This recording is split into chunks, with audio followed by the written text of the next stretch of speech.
Best পুরো বান্দরবানের খাওয়া বেস্ট খাবার এটা। বান্দরবানে গিয়ে মারমা আদিবাসীদের একদম অথেন্টিক খাবার ট্রাই করছি। কি কি খাবার খাইছি আর খাবারগুলোর টেস্ট কেমন ছিল সেগুলো আজকে আপনাদের সাথে শেয়ার করব। এটা হচ্ছে লাক্সো ঝাল, প্রচন্ড ঝাল, ফ্লেভারটা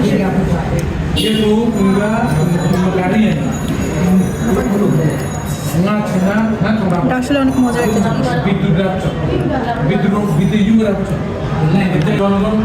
এটা হচ্ছে ডিম চাটনি, এখানে ডিম চাটনি লেখা, বেসিক্যালি ডিম আর মুন্ডি যেটা একসাথে মাখায় দিছে, মজা।